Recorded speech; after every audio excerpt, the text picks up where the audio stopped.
என்னோட நேம் வந்து காளீஸ்வரி. எங்கள் அப்பா பேர் வந்து ஜெயராஜ். அது வந்து எங்கள் அம்மா. நாங்கள் வந்து பார்த்திங்கன்னா தேனி மாவட்டத்தில் பாலார்பட்டி அப்படிங்கிற ஒரு கிராமம். எங்கள் அப்பாவும் எங்கள் அம்மாவும் சின்ன பிள்ளையிலேருந்தே கஷ்டப்பட்டு படிக்க வச்சாங்க.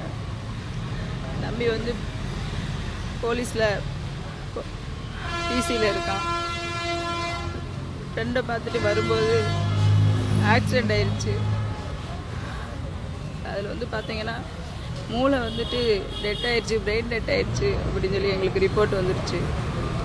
என்ன ஆர்கன்ஸ்லாம் நல்லா இருக்குது அப்படின்னு சொல்லி சொன்னாங்க.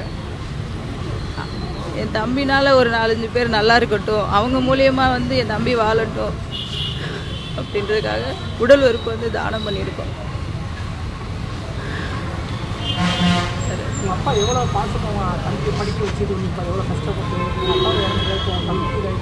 எங்களுக்கு சின்ன பிள்ளைலேருந்தே பார்த்தீங்கன்னா எங்கள் அம்மா தான் வந்துட்டு ஃபுல் அண்ட் ஃபுல் வந்து சப்போர்ட்டு. எங்களுக்கு வந்து காட்டு வேலைக்கு போய் கஷ்டப்பட்டு எங்கள் அம்மா தான் படிக்க வச்சாங்க.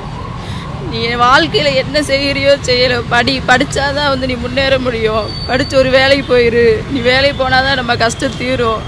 எங்கள் அம்மா அதை செய்யாத வேலை கிடையாது, பார்க்காதது கிடையாது. எங்கள் அம்மா எங்களுக்கு சொல்லி கொடுத்த உடனே ஒன்று படித்தா மட்டும்தான் வாழ்க்கையில் முன்னேற முடியும். அதுக்கேற்ற மாதிரி என் தம்பி படித்து வேலைக்கு போயிட்டியா.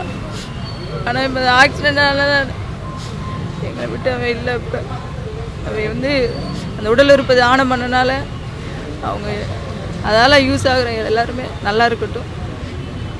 உங்கள் அம்மா உங்கள் தம்பியை கஷ்டப்பட்டு படிக்க வச்சாங்க. உங்கள் தம்பி வேலைக்கு போன பின்னாடி இன்னும் குடும்பத்தில் கஷ்டம்லாம் போயிருந்து நினச்சிக்கிட்டீங்க. இப்போ திடீர்னு உங்கள் தம்பி இதாகிட்ட இறந்துட்டாரு. அதை எப்படி பார்க்குறீங்க?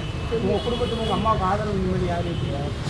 நீங்கள் 10 பேர் இருக்கு பொதுமக்கள் எங்களுக்கு நிம்மதி கொடுக்கணும். நான் பிறந்தது கும்மளந்தழுவியா, என்னை கட்டி கொடுத்தது பாலாரொட்டி. நான் செய்யாத வேலையில் எங்கள் வீட்டுக்காரர் என்னை கொஞ்சம் கஷ்டப்பட்டு கன்றாக வெட்டி என்னை விட்டுட்டு இறந்துட்டாரு. இறந்ததில்லை, நாங்கள் என் பிள்ளைய 2 நல்லா படிக்க வச்சேன். என் மையன் வேலைக்கு போயிட்டேன், நான் வச்சு போய் சந்தோஷமாக இருந்தேன். என் மையன் என்னை இப்போ தவிக்க விட்டுட்டேன். ஏன் 100 ரூபாய்க்கு 50 ரூபாய்க்கு நான் வேலை செஞ்சேனியா, நான் 5 ரூபாயிலேருந்து களவட்டுறேனியா. என் மையன் உயிர் எங்களை பறக்க விட்டு போயிடுச்சு. நீங்கள் 4 பொதுமக்கள் நல்லதை செஞ்சு நான் என் மையன் உயிரை என்ன இதாகிட்டு போகலாம். என் உணவு உருப்பிட்டது என்ன இருக்கும் என் மனுக்கு 4 பேர்த்துக்கு தானம் கொடுங்க சாமி.